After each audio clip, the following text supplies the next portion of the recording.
recording. So, as mentioned, what we're going to do, we're going to talk about shaders. So before we start getting into applying the shaders, let's just go back and take a look at, again, in our materials window. So a couple different ways to pull up materials. So if you know what you're doing, and as mentioned before, for this project, I want you to have reference material, an image or something that you've gotten off the web that represents the material, the color, and the surface of it. So you can come in here and you could go type in brass under the search, and it's going to pull up all the different types of brass. You go to clear, and it's going to give you every single piece of clear, whether it be glass or plastic. Same as if you type in a material or a material type, so steel, a little bit more generic, but you've got rough, textured, and you can go through and find a variety of things. Now, you can see, and I suggest, one time while you're sipping a coffee or whatever your beverage of choice is, you just kind of open them all up and you walk through. Travis, I have a question about like the type of files that we should be grabbing. Like, I think I'm gonna change my. Do they have to be like? Can you use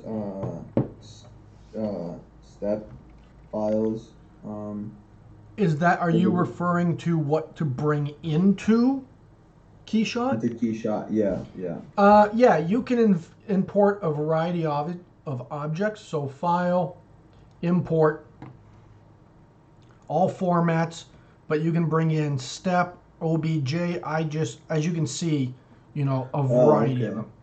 So if you're downloading your model from somewhere, usually I recommend a OBJ. It just comes in better, but you want to make sure you have multiple parts. Okay? Yeah, makes sense. Thanks. Yep. So various fabrics, fuzz, really a lot of the different things that you can think of. And you can also, don't forget, if you can't find it here, you can go Window, Cloud Library, and you can find things, and let's type in Scotch, and it's going to bring up the material for Scotch. Someone's already created this for some reason and they've uploaded it.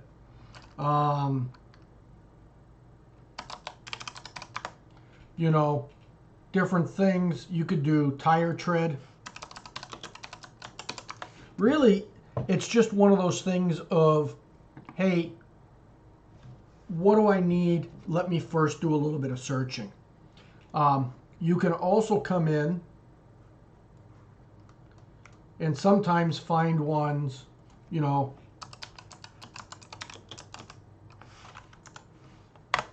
see what comes up. So Keyshot Cloud, various things like that. But sometimes some people are just posting them or uploading them.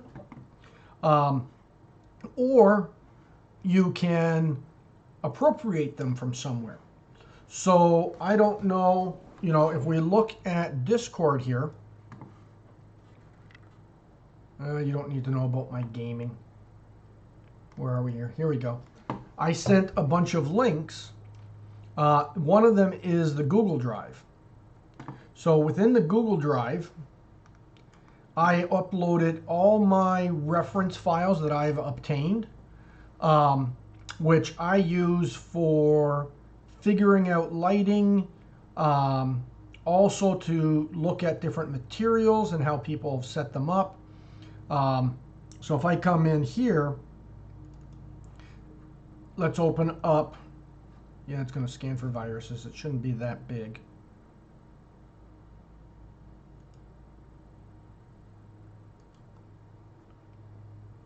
Did it finish?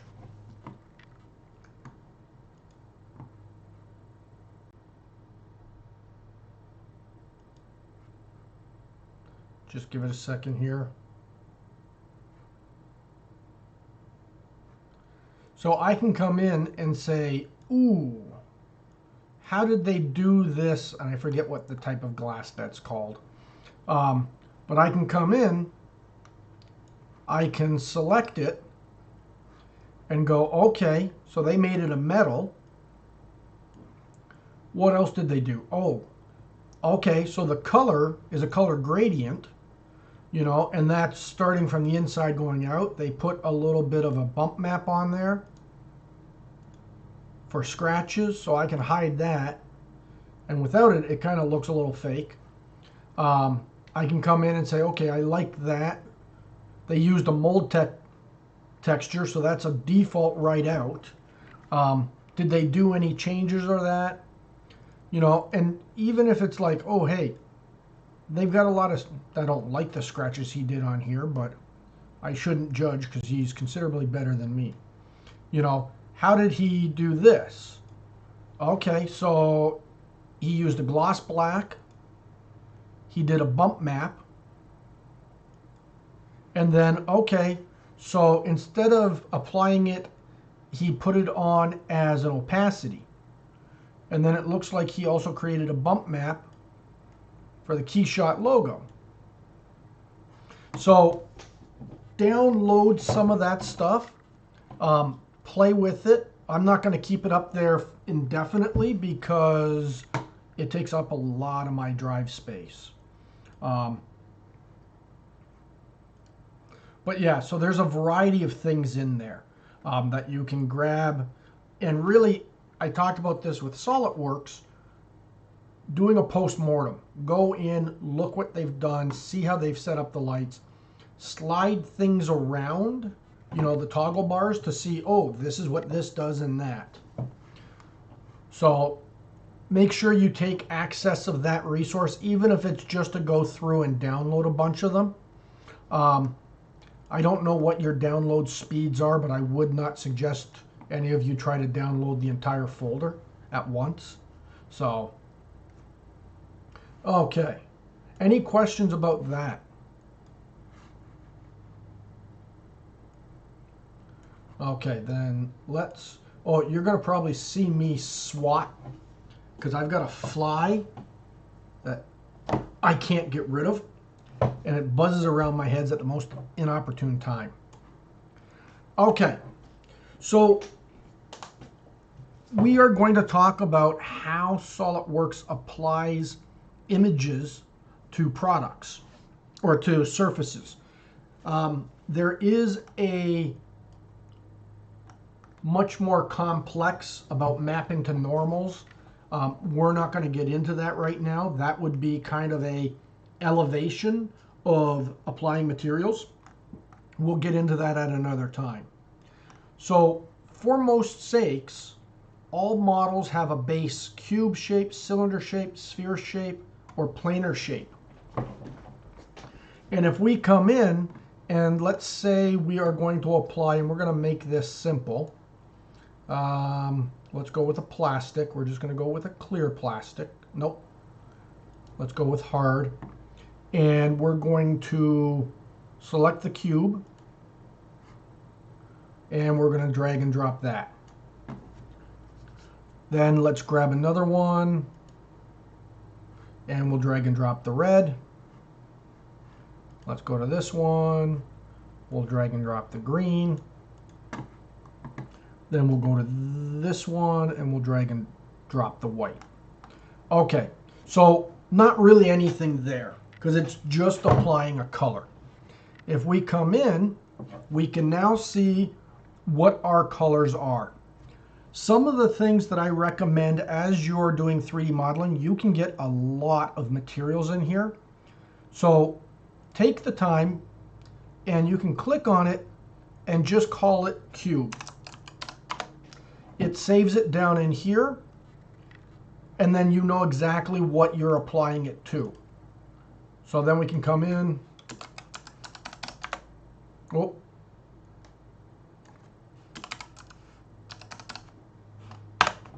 And it just helps to make things easier. Now, if you don't know where it is or what it is, this is a pretty simple scene. You can click on the object, and if you double click, it pulls up that material in the material editor. So, or I can come in and go plane, double click on the object in the picking window, and it pulls that up where I can then edit it. Sometimes that helps to find things, locate things, versus having to come down in here and go through everything. Now, one of the reasons I do like to name these is if I create a custom material, whether it be for a project or just one in general that I like, I can come in, take it, and I can save it. And then I can put it wherever, if I create a folder, we'll come in here. Where's my folder? Oops. We'll come over here. We'll create a folder. We're going to call it Test Materials. And then when we go to save this, scrolling down to Test, RS, where did it go? It should have gone in there. Anyways, you can pick a folder and toss it in there so that you then have it later for what you need.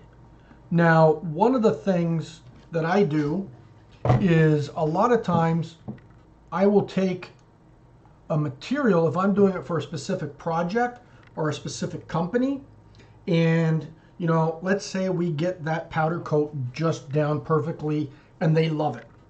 And it's a specific color too. What I'll do is I'll create a folder for that project. And then I'll save them in there so that if I do another project for them, I know where all my materials are that they loved. Does that make sense? Yep. Okay.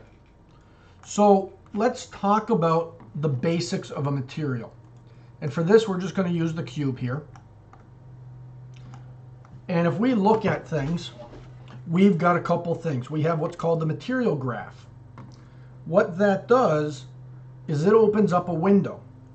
And it's just a little bit of a different organization than what this is. So you can see, if I click on the source material, it's got diffuse, it's got specular, it's got the same roughness, it's got the same reflectivity. If I change it in here, it changes it over there. Same as the plastic material. Whatever I change in here, I change in there.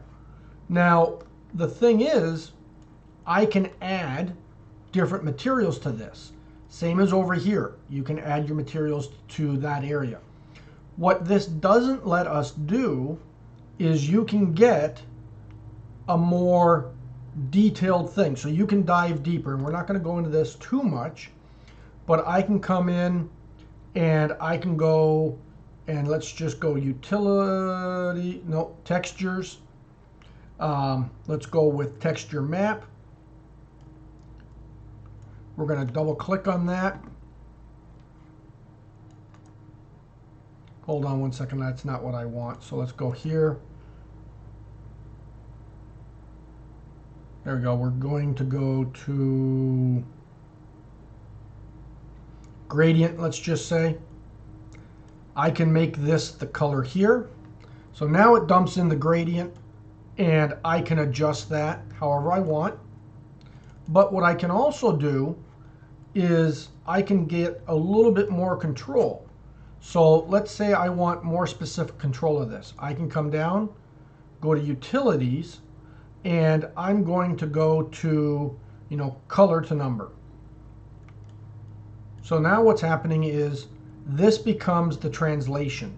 So I can attach this to here. I can attach this to here. It looks the same, but I have a little bit more control over it now. And I can adjust things. And that changes depending on what utility I'm using. So if I come in and I go color adjustment, and I remove this, and I remove this,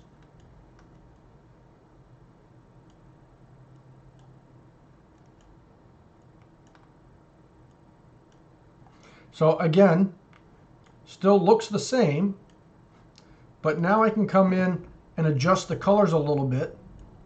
And let's take this,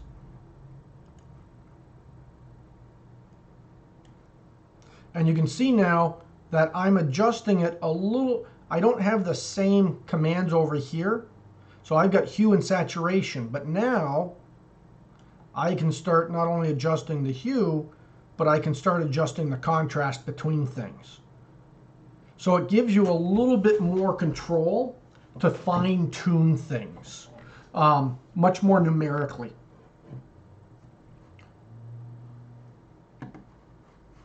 So we're going to dive into that considerably later. It sometimes can be easier than using this. So now you can see I've messed up my cube. So what I can do is I can come in, I'm just going to take that,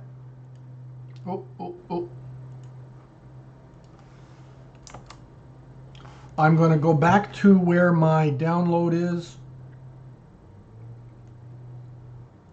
No, where did I put that? Translucent. And I'm going to grab and drop that, and I'm just going to drop it right over again. Now, because I already had a cube in there, it automatically names this as Q1, cube 1. But you saw what happened, and this is something that you've got to be aware of, is when I dragged and dropped this in here and tested out a new color, this one went away, or the other one went away. So we'll show how we can manage that a little bit later. Let's continue with looking at our textures and properties. So specular, so diffuse is the base color. And that is what controls that it's a blue. So we can come in, adjust the color to whatever we want.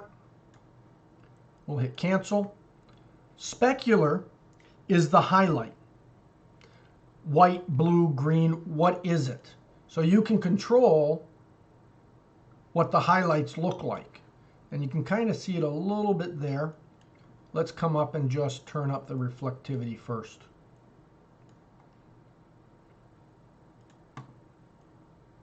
So there you can kind of see it a little bit more. So that if you have a room, let's say maybe you don't want it to be a white highlight. You want to have a little bit of a tinge of that blue in there. So I'm going to come over, I'll pick the eyedropper, I'll get that blue, and then what I'm going to do is I'm just going to lighten it up a little. Maybe a little bit more. Oh, let me go down darker.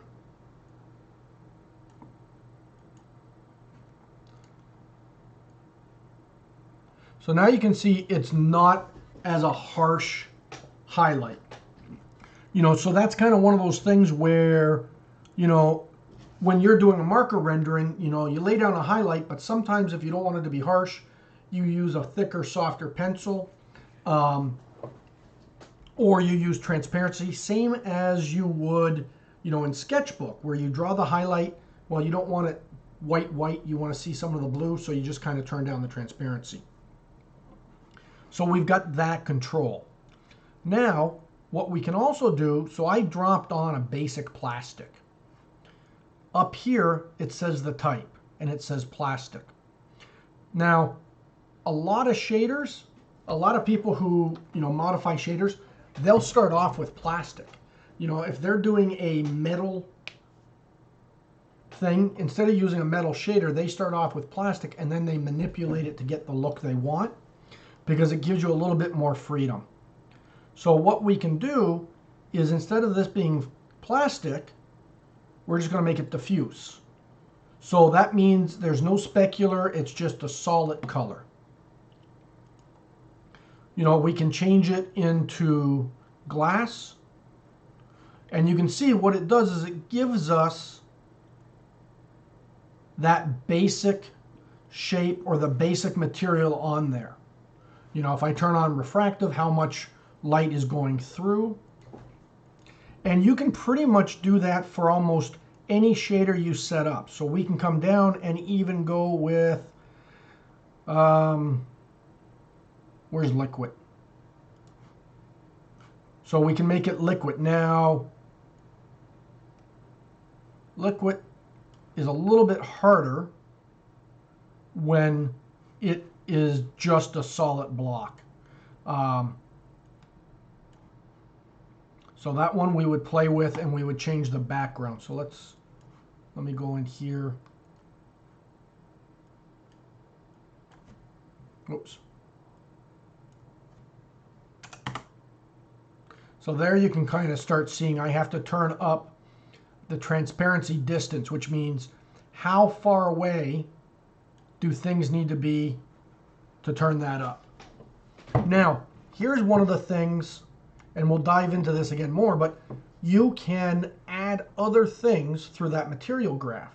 So we're going to come into the material graph, and let's say you are doing liquid.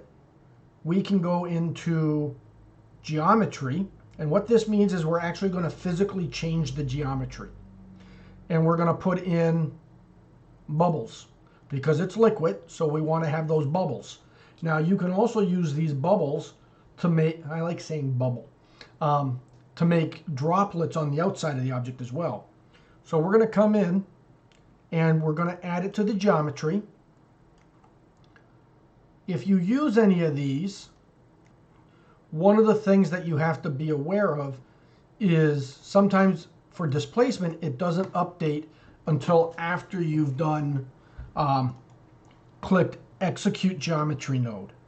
So if we come in here and we hit execute, now these are going to be extremely small, but you can see now I've added what looks to be bubbles. Now I can change the size of those.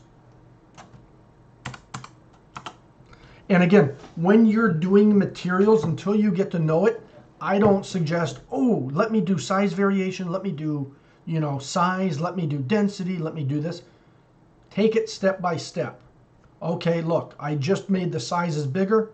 Oh, that's way too big.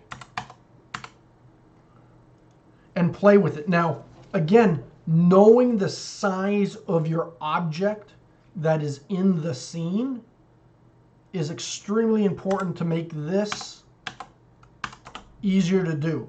So my cubes are only a few millimeters large.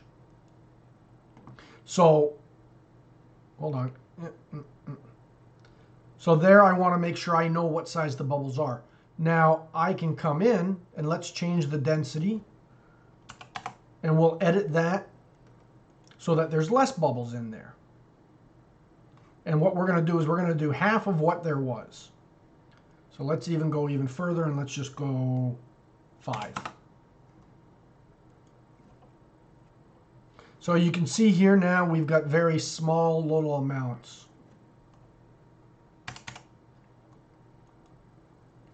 Some of this stuff you can even animate. Now what we can do also to get a little bit more natural look to it, we can change the size variation.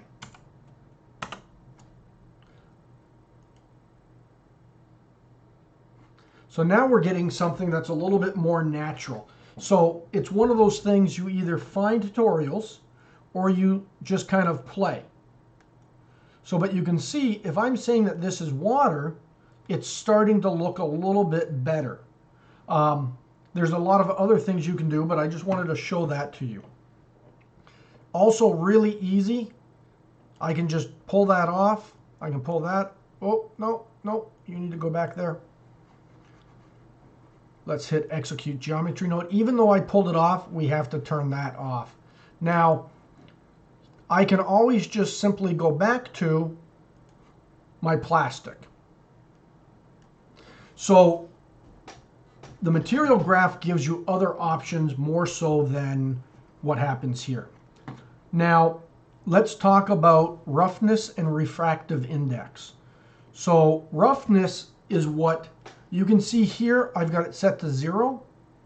And let's just turn up the refraction a little bit. Now I'm going to just quickly dump in a different environment. So, and the reason I did that is when I turn up the refractive index, that controls the reflections. How strong are the reflections off of this? So if we go here and we go 10, everything starts getting brighter and brighter.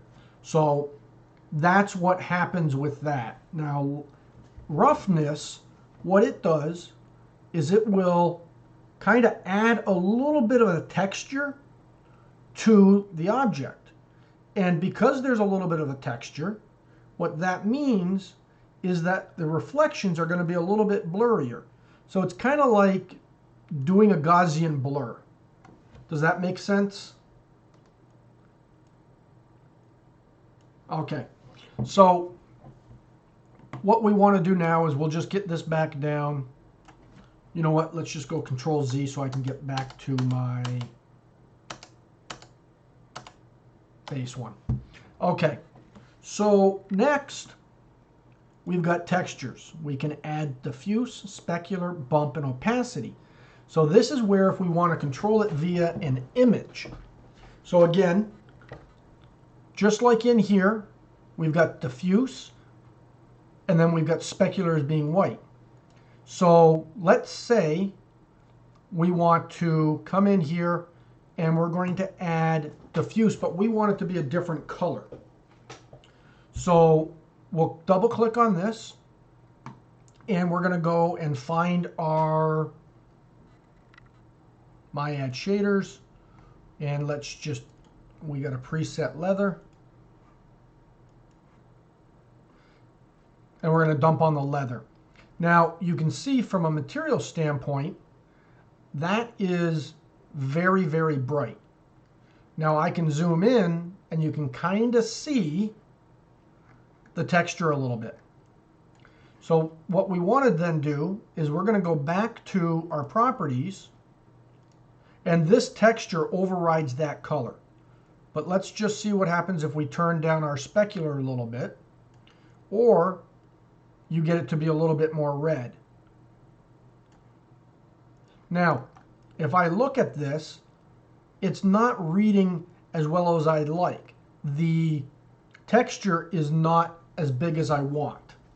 So what we can do is for each one of these, so if we come to textures, they each have a different control switch.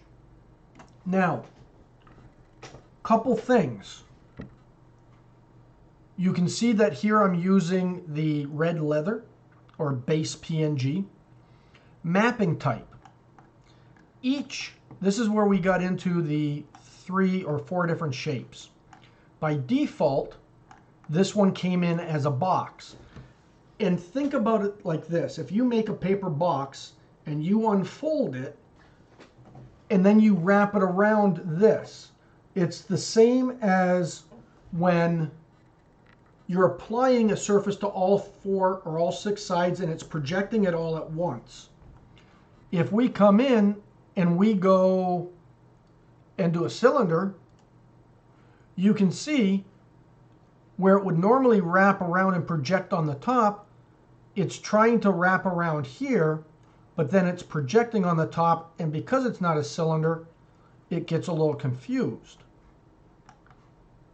Next, we have the sphere, and that's going to be kind of the same thing. It's trying to take it and wrap it all the way around, so there is an axis, or a polar axis. So just like there would be an axis through here, and even though you can't see it, if I zoom in, you can kind of see where it's starting to become a circle in this area.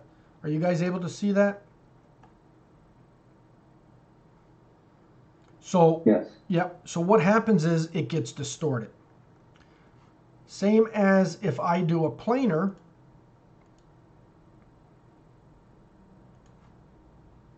What happens now is exactly that. I am using a planar projection. So all it wants to do is take a flat image and it's projecting it straight onto a surface. Now, what happens with that is on the surface it's being projected on or towards that difference.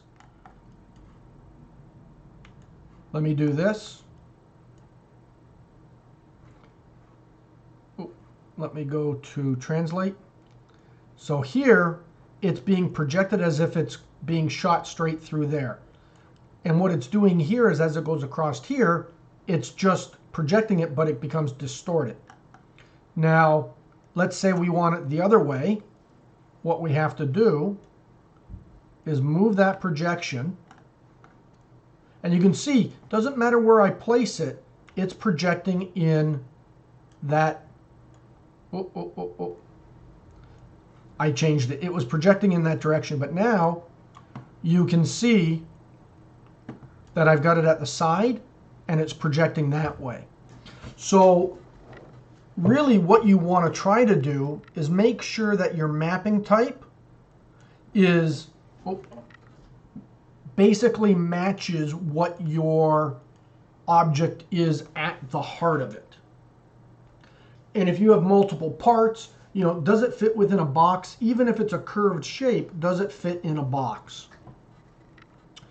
Okay, so there we've got that. Now, the other ones are UV mapping. That's something that we'll get into later. That's where, like I was saying, you can do considerably more complex stuff. You can create your own images in Photoshop and apply them to certain areas and things of that nature. So let's talk about mapping now. So we got width and height. So what I can do is right now it's locked to each other. So width, height, aspect ratio, just like a lot of other software. But let's say that's not the shape I want. So I can scale this up and to get it as large as I can. Now, let's say we do 50, 65, whatever. You can see at a certain point, it's too big for the object. It becomes blurred. It's even there. So again, you want to make sure you know what it is, because basically what we were doing when it was 65, only one of these cells fit on. So let's go with 10, 15. I just want to get it back to something. Oops. So let's go with that because it's going to be easier to see. Now, shifting the U and V axis and angling it. So you can see here what it's doing is it's moving it along an axis. Now, you can kind of see one of the problems is as it wraps around these corners, it doesn't line up perfectly. When I bring it back, it still doesn't line it up. So that's one of the things that you want to be aware of when you're doing when you're doing just a standard mapping type. That's something that we can fix in UV, but for what we're doing now, still not necessary. Now, when I say adjusting the U and the V, let's take a look at what that means. So this is going to be thinking about drafting. So when you're doing drafting, you've got an X and a Y. And what happens is our surfaces have a U and a V direction. So if this is the V, then this is the U.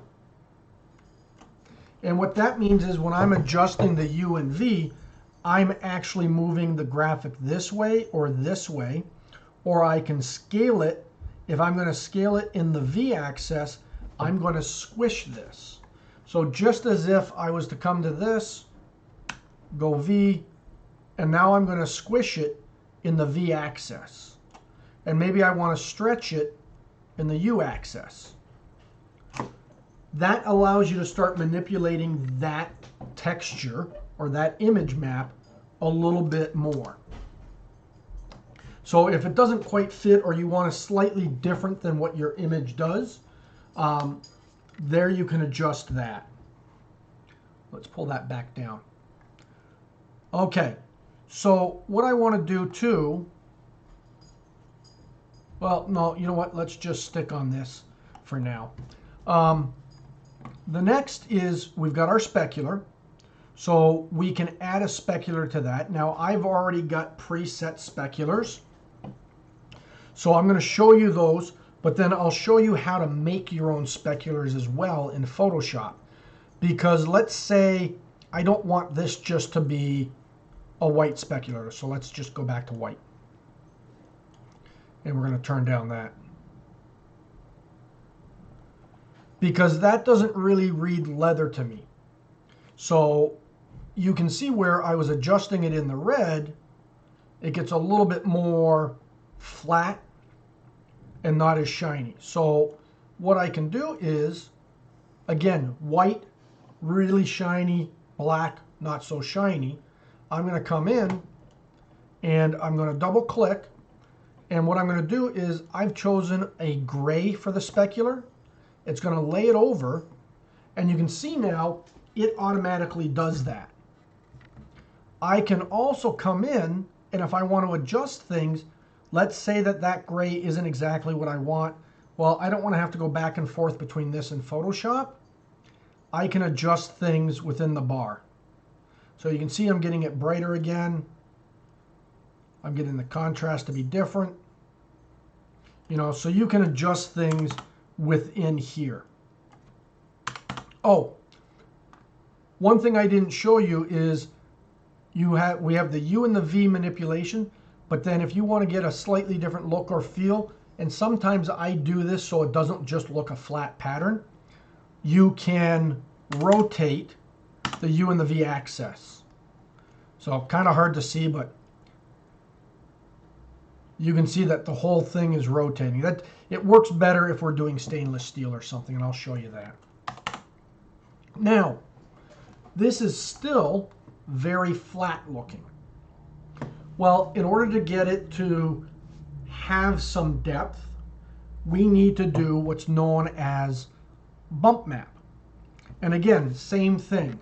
White is high, black is low. So what we basically want to do is we can get a simple black and white image and apply that, and it's going to be just kind of like if you do an extrusion, high, low. Or what we can do is we can come in here, we'll go to our textures. What happened here? Textures. We're going to go to our bump map, click on that. We've already got one pre-made. Since we want to have highs and lows and a range in between, what we do is we make it gray. So if we, let me just pull that up so we can see it a little bit better.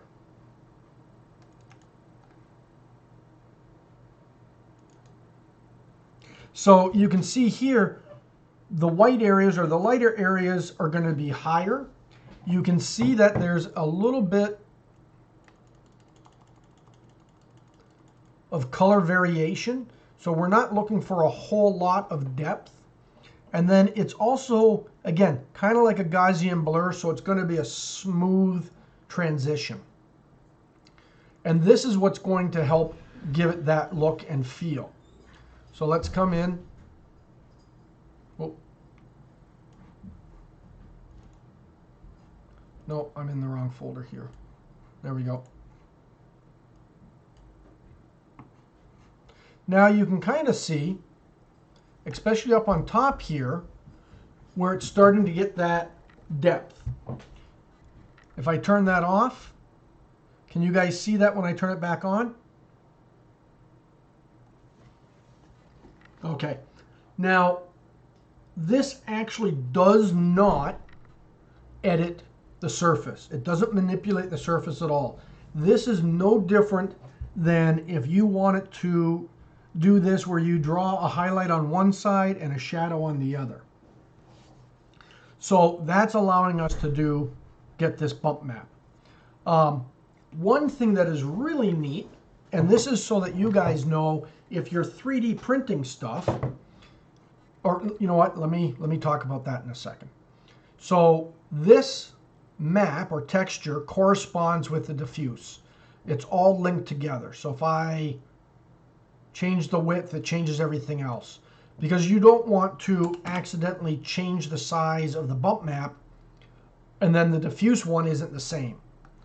Now with the bump map, I can come down and I can control the height. So I can drop this down to 0.1. And again, it's not adjusting the surface, it's just adjusting what it appears to be. I can go up to 10 and get something very much more coarse. So now, you know, we're kind of talking alligator skin here. If we turn that green, we got alligator. But now you can see, because it's so much higher, we're getting some distortion in there. And maybe it's not getting as flat, but now you can kind of see where it's starting to get a little bit fake. Because there's not a nice smooth transition. So if I look here, we've kind of lost that bump there because it's more than it can handle. So it looks flat again. So you want to be careful about that. And again, it comes down to the size of your model.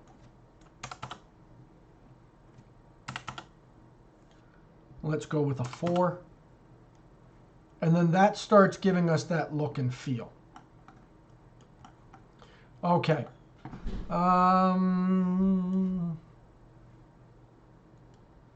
Properties, labels, specular. Okay, we're going to get into opacity on another one. Now, one thing I'll show you is Keyshot has an opportunity or an ability. If I come in and I go to my material graph, and you can kind of see here, this corner edge is still flat. It's a straight line. That's because, again, like I said, the surface isn't distorted. What we can do is use what's called a displacement map. And displacement means that it literally raises, lowers the surface corresponding to whatever your bump map is. What that means is, and it also allows you, when you can export it and 3D print the object out of Keyshot. And what that does is it will keep that texture in there. So you can bring your model in, apply your texture, apply whatever object, whatever texture you want or whatever shape, and then export it, and it will print with that texture on. Now, it's more advanced, so we got to go to our material graph. We're going to expand this, and what we're going to do now is we're going to go geometry, because we're affecting the geometry. We'll go to displace, and what we're going to do is we're going to use it for geometry there. Now the nice thing is I don't have to get rid of my bump, but I can use the same image. So I'm going to drag and drop this to here. Now we're going to double click on here, and you can see the displacement height is 0.1. I've got a feeling that's going to be way too big. So let's just crank it up. Okay, so not bad. But we're starting to look like blood cells. Now you can kind of see, if you notice along this edge, it's not flat anymore. And the reason for that is because we're physically changing the surfaces in Keyshot. Triangle sizes, maximum triangles, that comes down and helps with the resolution. But if we want that a little bit smaller, we're going to go to 0.05. Again, I have to go execute. So now you can see it doesn't pop up nearly as much. Now keep in mind, this infinitely, because if you look at all these surfaces, all these textures, all these lows and highs, that infinitely increases the amount of time for your printer, for your 3D print. So understand that accordingly. Now, if I wanted to do something simpler, and I'll show you that here in a little bit, then it won't be as long. Okay. Let me close out of that. Let me just hit save in case anybody's going to want this file for later. Now, also understanding that a lot of times these materials are a good starting point.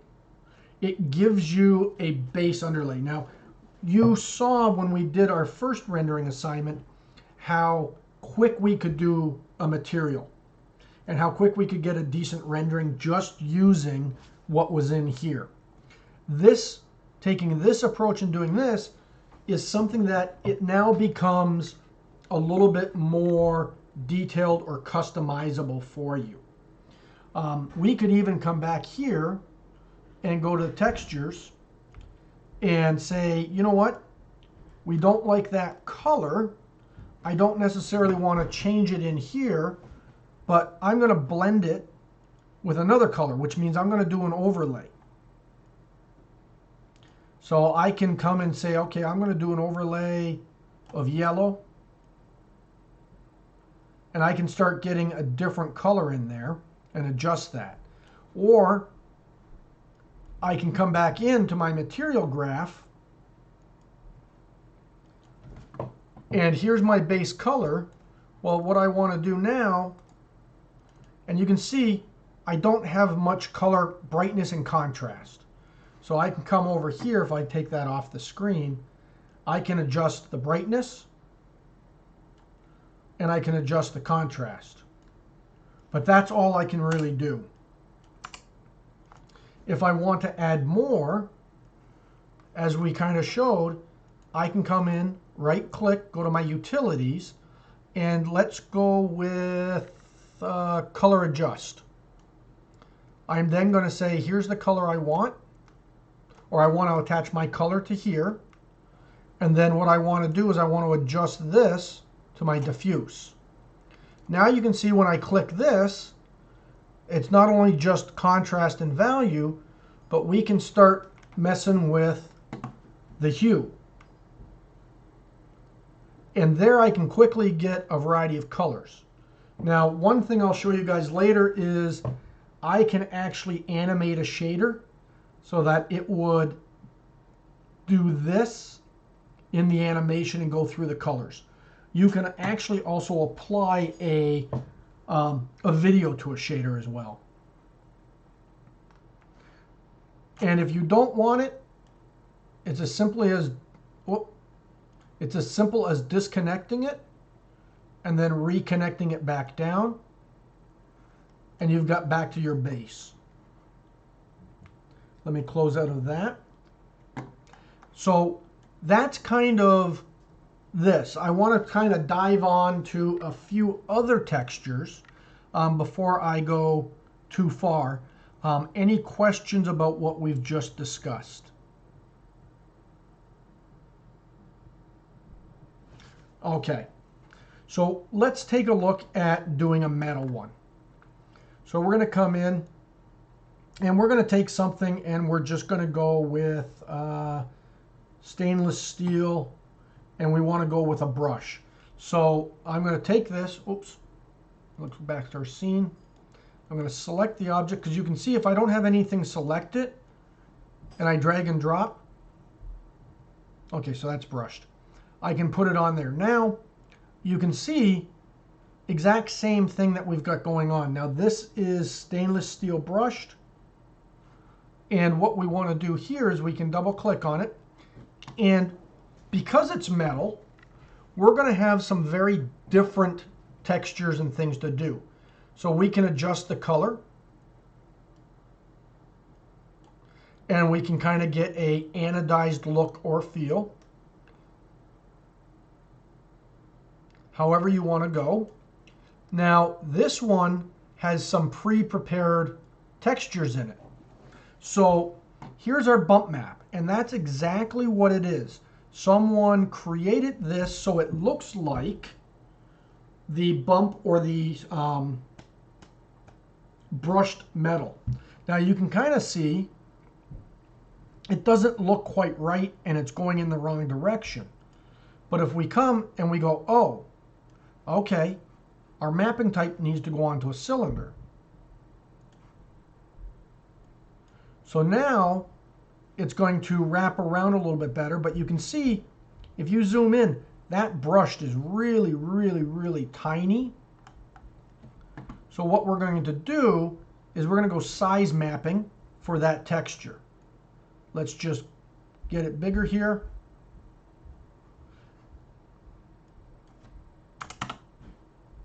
So now you can see that it's starting to apply it, but we've got a little bit of an issue in the sense that it's projecting it through there. So what we can do is go move texture, and you can see that the way it's projecting it on a cylinder is in the wrong orientation of that cylinder. So we can come in, rotate that to 90. We're going to say good enough. Now it's starting to get that material shape going with what we want, but we still have that issue up in there. So what we could do is apply a different texture map just to that to get rid of it. Or it may be something where, let's see what happens if we go to our texture and we change that to planar. And we want it to project down this way. So there, we're maybe getting something more that we want. Let's come back and go to our properties. We can increase this. Now these are still a little bit big, so we can come in and adjust them still some more. So here, we're going to adjust the length of the lines. And you basically, you play with it until you get what you want. So the grain size that we can get in here, maybe we go down very low. Oops. Now, this is where having sample in front of me is going to make this a lot easier versus me going, okay, let me try that, let me try that. So if I was to come out and say, and go into Google and just say brushed aluminum cylinder,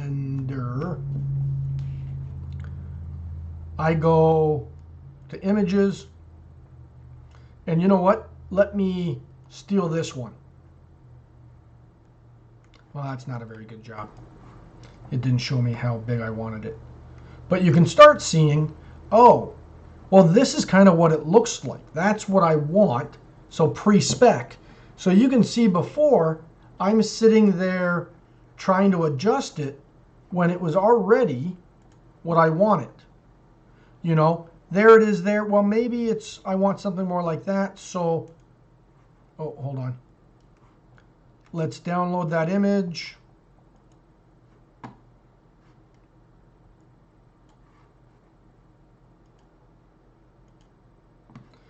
Okay, so there it's got a little bit of a texture, and if we zoom in a lot, you can see the brushed shape. So maybe that's what I'm going for. And then what you can do is you can come back and adjust for that.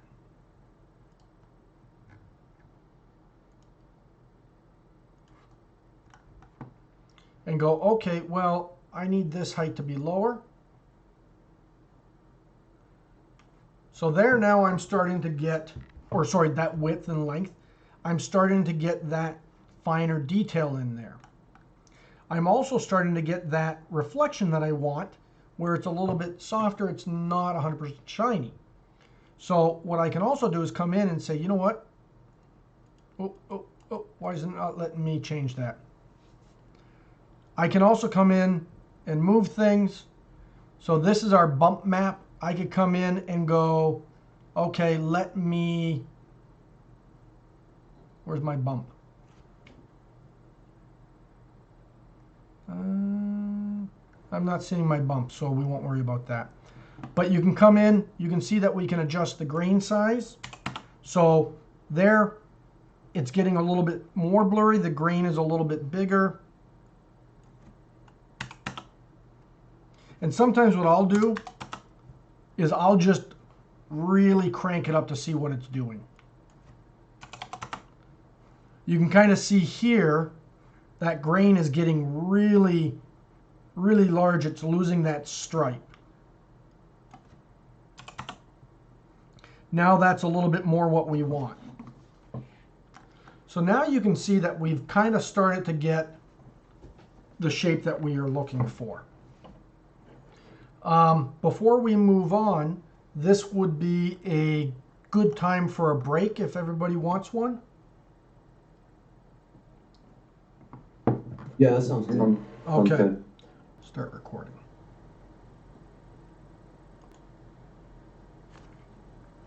Okay, so what we want to do next is we want to just show quickly how to apply a sticker or a label or something of that nature.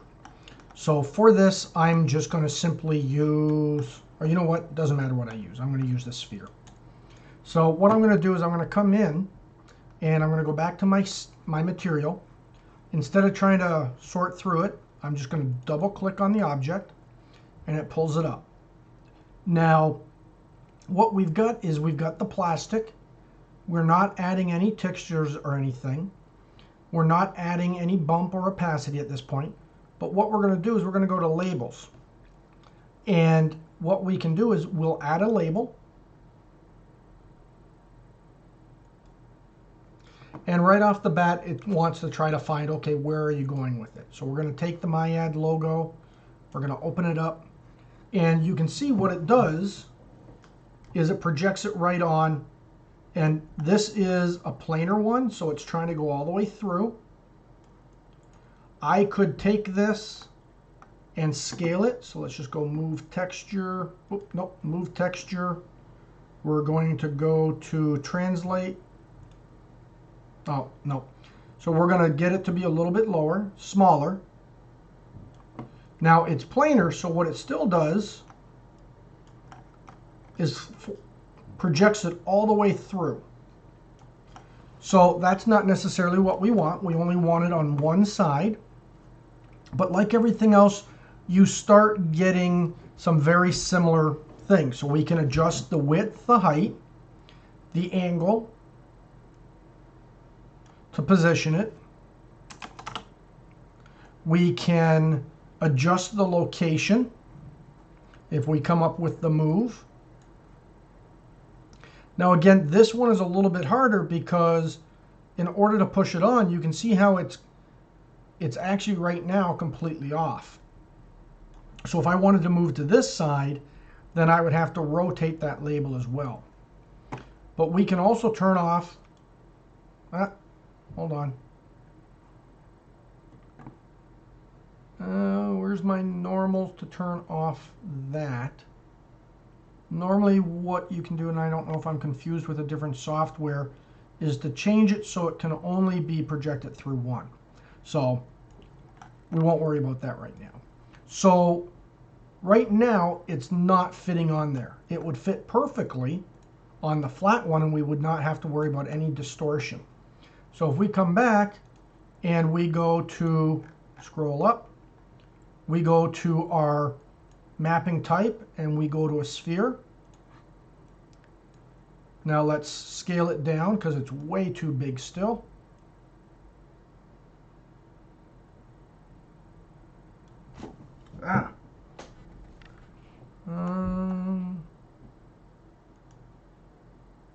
What is going on here?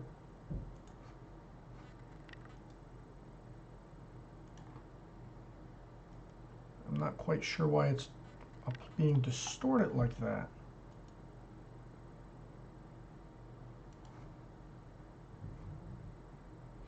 So here you can kind of start seeing as I'm messing around with this, how it's being projected from all different sizes. Even if I scale it down, you can still, oh, here's a good example. So here's an example of it being projected using a box. It literally takes all the different sides of the boxes and projects it. So think about the planar aspect, but just all 6 planars. So that's kind of what I want. It's projecting planar, but I don't want it to be going all the way through.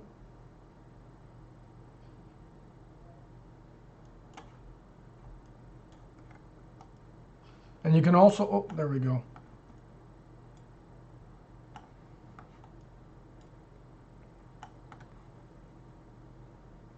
Let's rotate this here. So what did I do? Oh, see, and this is something that can be frustrating.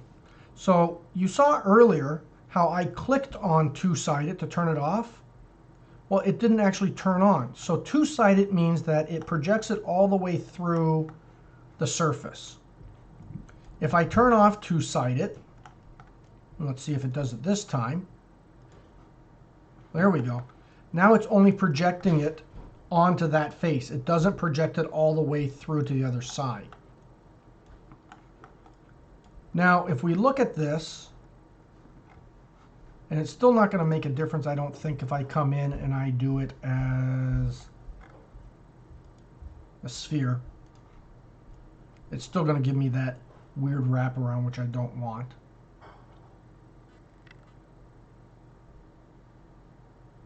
So we're going to go planar. And of course, it resets everything.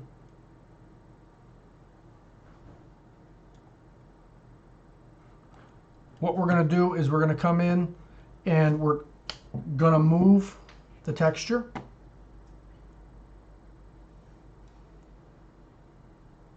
Now you can see what I'm doing too is I was moving it this way. What I can also do is I can click on the object and have it move around that way to help me get a little bit better positioning on it. And you can see as it goes, it conforms to that surface. So you can either move the plane or you can adjust through clicking on the surface. Now, if we put that down, what we have is we have a white sticker, and that may be what you want, or you want that substrate to be a different color of that.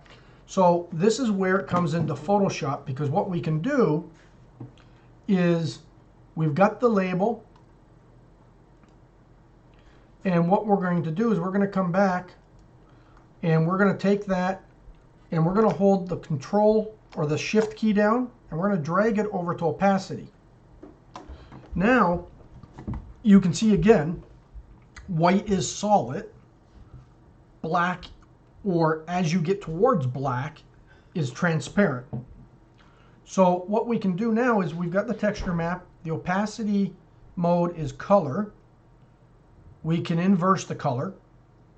So now the white is hidden and the colors are in there. Now you can see that the overall thing is still not as bright and bold.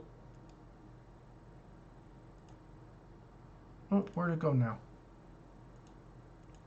This is acting glitchy. It's still not as bright and bold as we would want it. So this is where, and this is just a quick example of where we go into Photoshop and we want white to be transparent and we want black to be the exact color that we want of that material. So what we can do is come in and quickly just, now this is nice because they're solid colors, so it doesn't always work that easy. We're going to come in and we are going to come in and we're going to use the selection tool.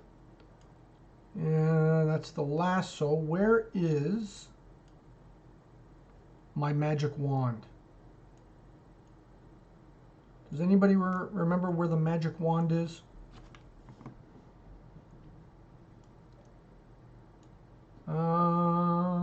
Magic wand, magic wand. Who knows the magic wand? Oh, no, I did Is something. it in that selection tool? In here? Yeah, is it that magic lasso? Yeah, I don't. Or is that something different? No, that's something different. Oh, damn. So let's go window. No, we don't have that.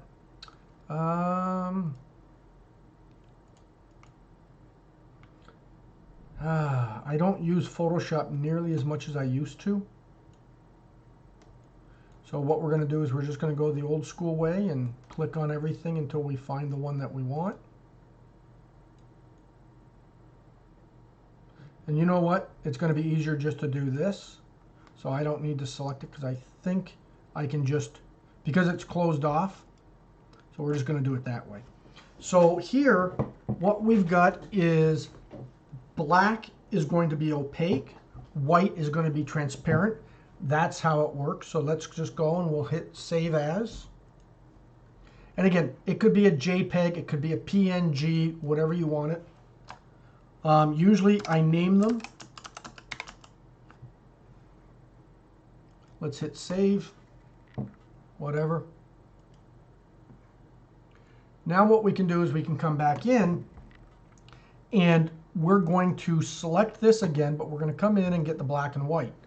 Now you'll watch here where the colors were the opacities, that's why the red is still somewhat transparent, same as the purple. If I do this,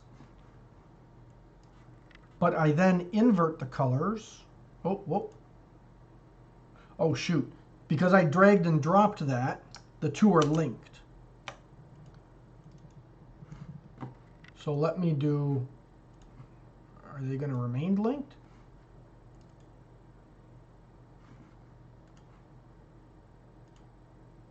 Okay, so why are those going to be linked like that?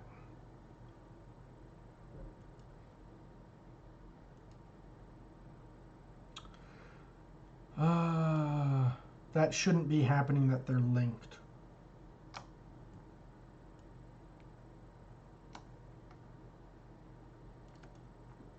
So let's go with this. We'll dump that in. Now let's see, this should be, there we go.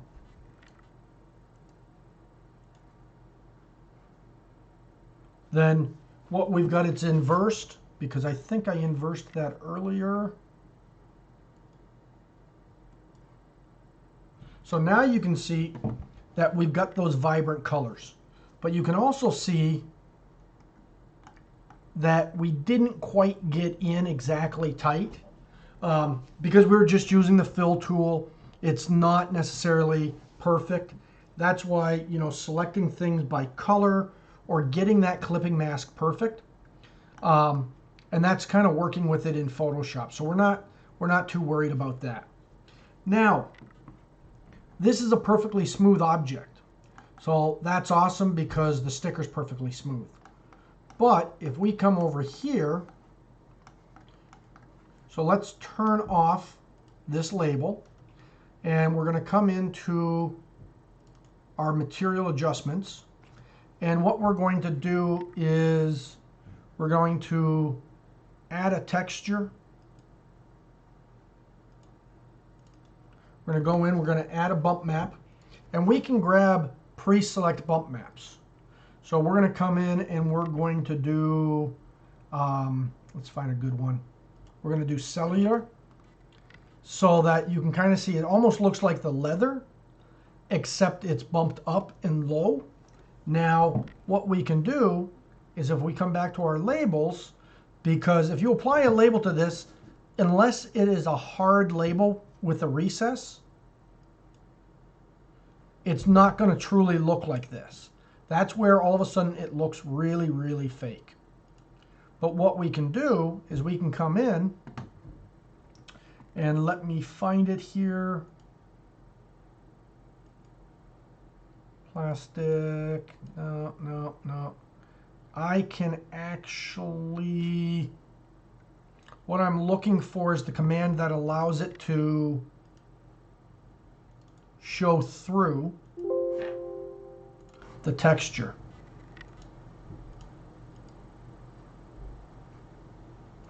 Bear with me while I find that. Oh, hold on.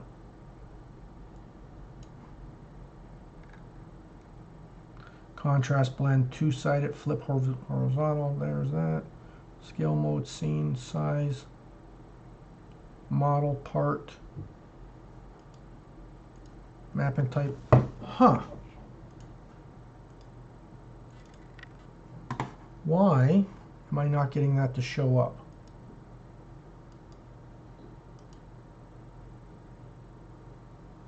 Ah, here we go.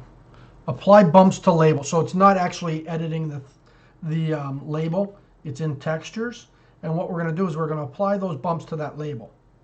So now you can see that looks a little bit more realistic. So that almost you would say, well, that's painted on. So it's not just a label or like a sticker. You can achieve different things. Now, if I come back in and I adjust this, you're going to see that that adjusts as well. Now, you'll notice that it's very, very shiny. So let's take this background and let's make it, let's just make it a paint. Now, this sticker label is plastic. So let's say we don't want to get that shininess of the label. Let's say we just want it flat. So there it's not going to get any shine. It's just like a flat matte paint. Again, doesn't necessarily look real because you would still get highlights off of this material. So you do kind of want to go and let's make it the same color. Now we're going to start getting that same reflections that we would get off there. It still may not be right because if it's paint, it's going to have a little bit less sheen to it. But that's where you can come in and start adjusting it just like any other material. So that's kind of what you can do with adding a label still under the material or still under the materials. So what we've covered is, what are the properties of, different materials, and we see that they all show up a little bit different. Then what are the different textures we can apply? So the diffuse, the specular, the bump. And then also, what can we do to apply properties, textures, and labels? And you see in the label, we use the opacity mapping to make that transparent. So what we're going to do now is we're going to do another quick material, and we're going to put it on the planer because that's going to help us to see things a little bit better. So what we're going to do is double click on here. We're starting from scratch. We are going to begin with, we're just going to go with plastic. But right off the bat, I want to go with textures. And I'm going to load up the base texture. So for this, let me pull this over here so we can see. I've got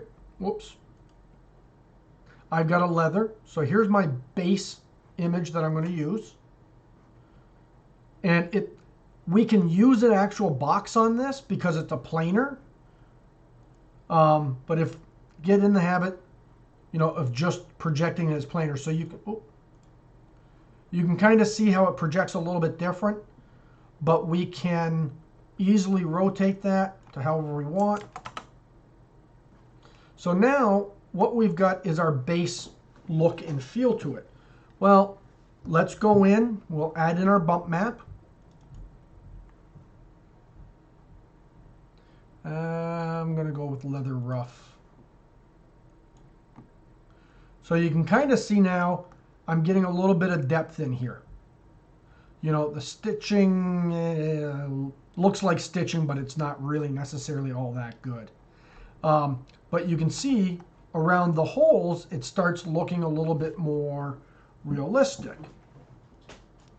Now, the next is, and you can see too, all these colors or all these stitchings, this was created in Illustrator, Photoshop, whatever you want to do, in order to, because you're not going to model in the stitching. That's just next to, well, it's not next to impossible, but it's a pain. So you can kind of see, if we come in here, so imagine doing this in Photoshop, and of course, you know, you're going to do one and then create the geometric pattern.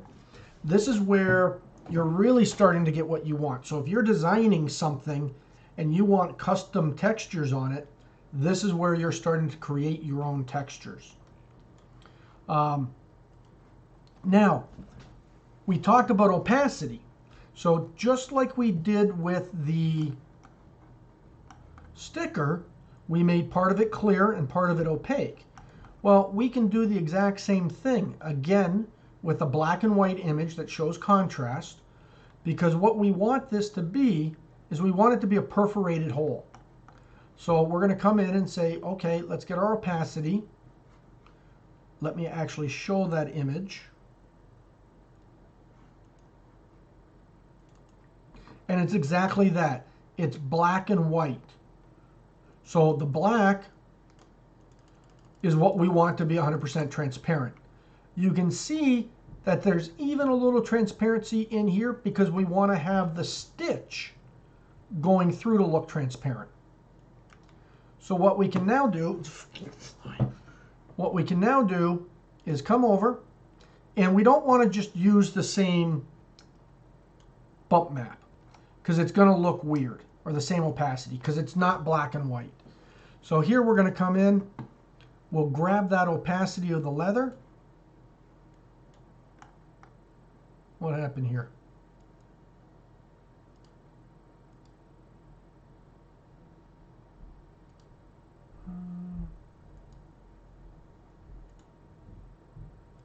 What did I do? I did something wrong here. Oh, no. Okay. So the problem is that if I come in and I go to my object or my scene, and let's take that plane, we're going to move it up. It's too close to the ground, so you can't actually see through it. Still kind of hard to see through. So if we come to our environment, let's change our color. Now you can start seeing through. So there now we've got a completely different look and feel. We could adjust all of this and adjust the scale so we can get the hole smaller or larger. We can get the texture and the pattern larger. A variety of things. Now normally when setting up your file, you almost want to do the holes as a separate layer. You know, the stitching as the other, because right now with that image, I'm very locked into that this is the size of the holes. But if I'm creating those holes in Photoshop, then I can scale them in Photoshop quickly and export them. Does that make sense? Okay, so let's just go, okay. Let's just save here. So now what we've done is we've kind of walked through a variety of things for bump mapping, applying that, displacement mapping, or actually, sorry, bump mapping versus displacement, editing our textures in various, you know, UV mapping, cylinders and that, applying a label with transparency, and then also using opacity, my apologies. Different softwares call it different things. And then also applying opacities to get a see-through like feel to it. And again, you know, I could come in and play with and say, you know what, let's reverse that. Whoops, let me select that first. And I'm going to inverse it. Well, now you can see what I'm left with is the holes are there. So for whatever reason, you can play with stuff. So let's go back to color. You can adjust things. But now you can see, again, I'm not, even though I'm on opacity, when I adjust the size of the mapping, it adjusts all of them because they're all linked together. Because why would you want to adjust? So it used to be that if I adjusted the size of my holes to 0.785, because that's the size I want it, I would literally have to go back to my bump map, adjust that to 0.785, go to my diffuse 0.785 because it wasn't interconnected. Now, at the same time, if we come in and we go to our bump, let's see if we can get this a little bit more depth. So in order to do that, we'll click on our bump. And you can see it's the same as everything else. So we're going to go bump and we're going to go 5. Now, part of the problem is, oh, I can't zoom in that close for some reason. There we go.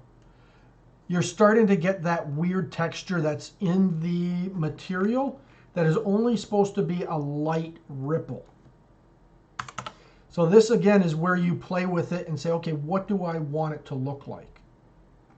Now, let's turn off the bump and see what happens with it when we do it as a displacement. Because this is where you're going to want to maybe look at it and tweak and adjust it. So we can come in, again, in order to get displacement, we have to go to our material graph. We're going to come over here and we want to take the leather normal and we're going to use that as the same thing. So what we can do, instead of adding a new one, we're just going to go and duplicate it, drag it down here. And again, this is the image that we're using. So now we want to create what we're going to use to control it. So for this, it's geometry, displacement, because we want to see if we can get something more realistic than just using a fake bump map. Let me see, 0.1, that should be good. I'm just going to move that off the screen so we can see. Generating. So now, obviously it takes a lot more horsepower. Now it's really getting that look and feel, but it's way too big. So let's drop that even further. Update it. So you can see where the other bump map was at a 0.1. Well, now I've got to get it down to a 0.01. So now you can kind of see, okay, is that looking any better? Is it not? Now, if it's not looking any better, then you may not want to use this because, why do you not want to use it? Because it takes more render time. You can see how when I zoom in and out, it takes that amount of time to render, versus if I turn off that and I just turn on the bump map back on, you can see how quickly I can zoom in and out. It regenerates a little bit quicker, especially if you're not having a more powerful computer, which at that point, what I would suggest is you click on performance mode. It makes everything flat, and then you can move it around, get the things applied the way you want it, and then when you want to evaluate it, turn performance mode back off or back on, off, and take a look at it that way. So a lot of these materials also have this built into it. So we can come in and let's go with aluminum, and they're already preset. So here's that one, an aluminum mesh. That creates that. And if that's not the right size, again, these are meant to be a start. So we can come back in, go to our materials. We'll double click on that. And again, same thing. So we've got our properties, but then we go to our textures. And we've got a bump map and opacity map. So we're going to go and take our bump map.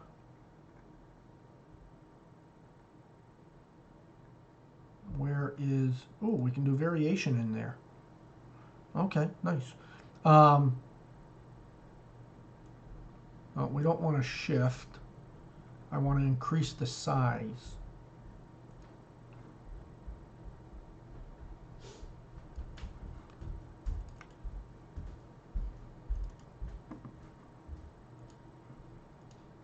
Sorry, I just want to pull something up here.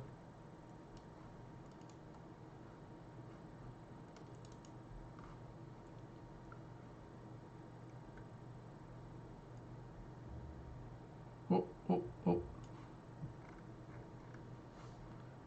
I made it way too big there. Where'd it go? Hold on. There we go. Okay. I'm not sure why I'm not finding where to scale that image. It's not letting me do it. Oh, jeez. Let's see if it's actually in here too. And I was just missing it. Okay, no, it's not. So what we can do is if we come in here, you can scale the mesh. Let me just minimize that. So here we're making it bigger and we're getting that different shape. Now again, this is preset, pre-default. So they've already applied a hexagon look to it. So they've also created, you know, square.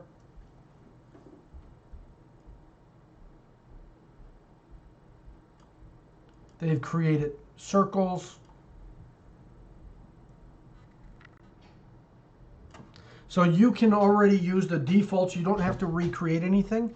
But let's say you wanted your own unique hole pattern, you know, then you can create that in Illustrator, save it as a JPEG. You know, if you wanted this to be diamonds, which I don't think it has diamonds. No.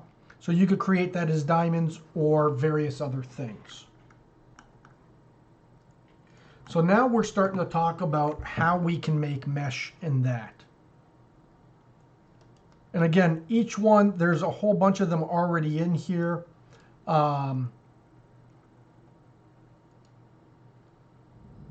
So if we go to plastic, no. But again, let me just see something here. If you want to make it plastic,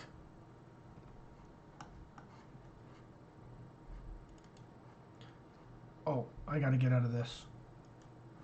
I got to get out of that.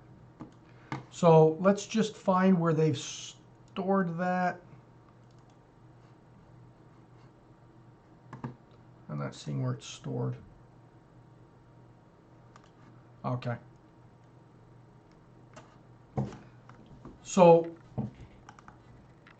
that's kind of at a high level, or not a high level, but at a medium level, getting all of the shaders placed in and getting those moved around. Now, again, if you want to do something a little bit more advanced, you know, let's say you've got a specific shape that you want to use. So here we used a pattern that was holes in that. You can do something where, let me just grab that. We're going to go to textures. We'll turn that off. We'll turn that off. So we can come back and say, oops.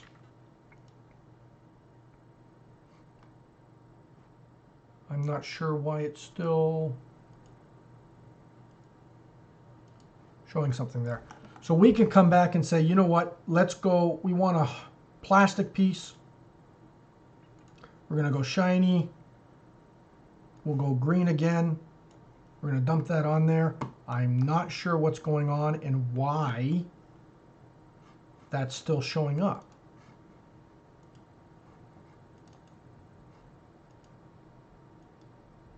So these are some of the glitches that can be frustrating, and I don't know why it's happening. But anyways, so we can come in, we're going to keep the same diffuse, but we're going to go in and we're going to add a bump map. And for this one, we're going to do this here. Why?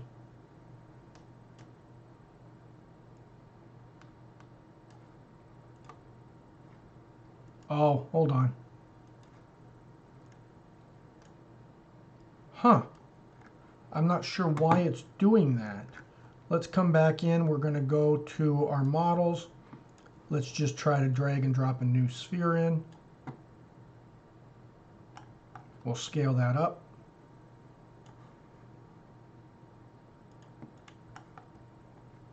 We'll grab just any material.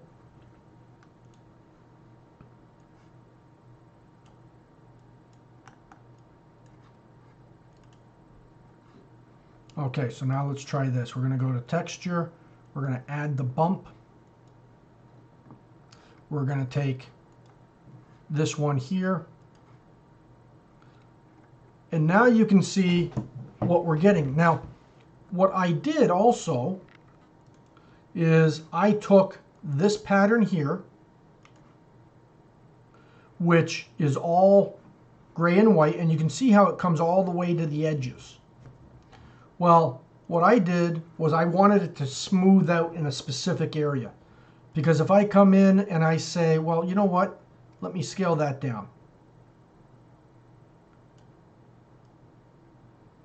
Well, it starts generating, because it's a pattern, a repetitive pattern, but it doesn't smooth things out. It just makes it smaller. So what I wanted to do is I wanted to transition out so that it's smooth along the outside edges. So again, like we talked about, black is low, white is high. So what I did was I took into Photoshop and I just created a black vignette around it. So now what I've got is I've got it kind of fading out off to the edges so I can make it a more specific area. I can also adjust the UVs. And you can see if I turn off the repeat, it's no longer repeating, so I can increase the size and get that size to be what I want, because I don't want it to repeat the pattern over and over and over as it gets to the edge. Now, this is also one of those things where for displacement, you know, this reads one way, but let's say I want to 3D print this texture. Again, like we talked about, I can go to my material graph. I'm going to go to utilities, and this is where I want to show you where the editing of the material, the black and white, becomes very important as you do things. Geometry, displacement. We'll drop that into there. But what we're going to do is we're going to come in and go textures, UV map. We'll add that white in, and we're going to go and, oh shoot. Okay, so that one's kind of faded off as well. So I'm going to go open. Let's disconnect the bump. We'll add the displacement. Bump height is about 1, so let's start with that. So here it's been applied. Now the problem is it goes all the way to the edge and it's distorting that entire surface. And no matter what I do, if I go back in and I scale it,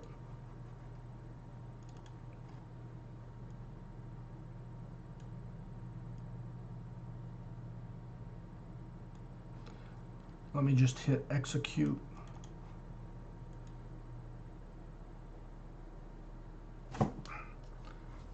You can see that now what happens is it doesn't actually go away, it's just repeating it more. So let's hit Control Z to get back to the size that we want it.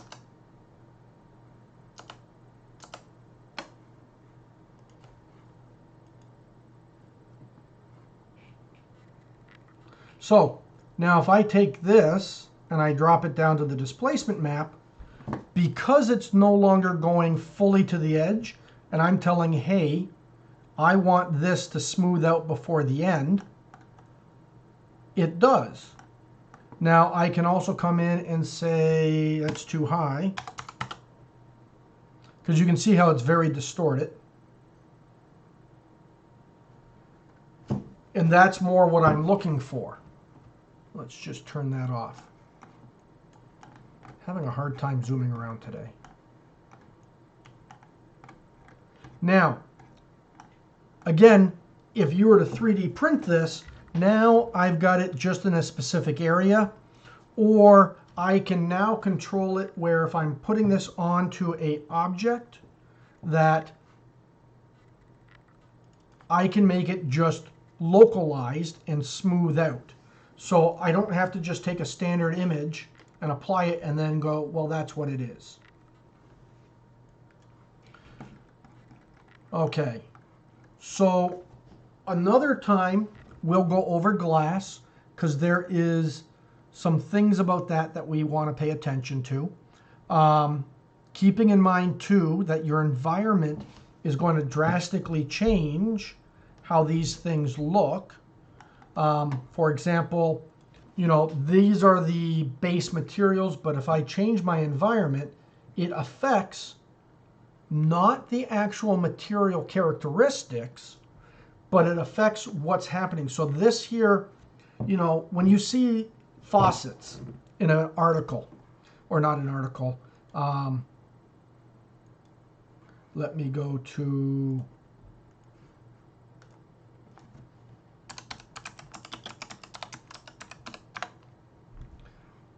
you can see that everything has this standard look because there's no reflectivity in that room. Now here you can start seeing some, but there's not much because they're photoshopping this because they don't want it to be distractive. Same as if I came in and I changed this to an environment. Well, now all of a sudden I'm getting a whole bunch of other highlights. Let's go with something brighter. And I'm getting too much in there. It's becoming overpowering. Especially if I want, and I just want to say, let's go to material.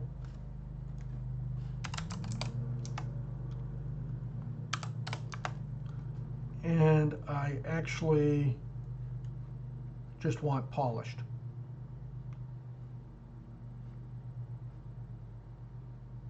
There we go.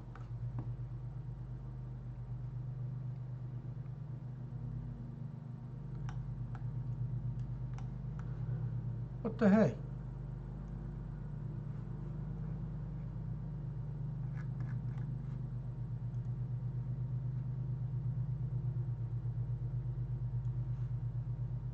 Oh, no wonder it says twill right on it.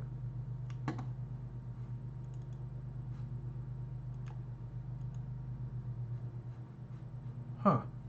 I don't know. For some reason, it's not liking to let go of stuff because this is not supposed to have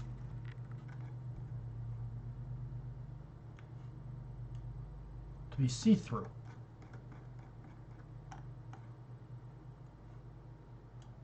There we go. Let's go to chrome polish plane. Okay. So there you can see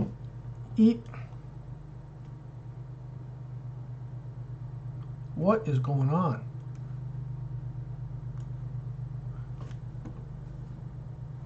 Okay, so I'm apparently having graphic issues because it's not, or software issues.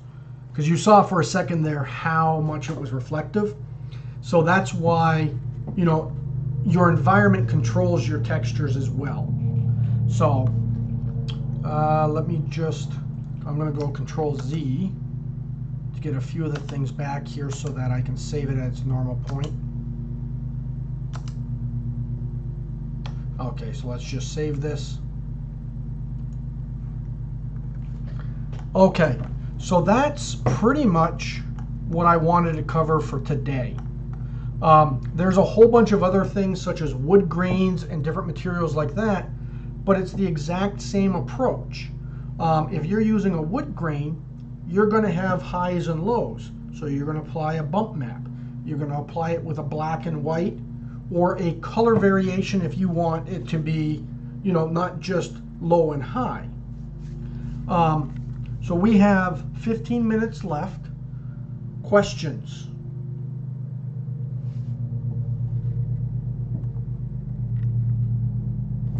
Not as of right now. Okay. I'm going to stop the recording.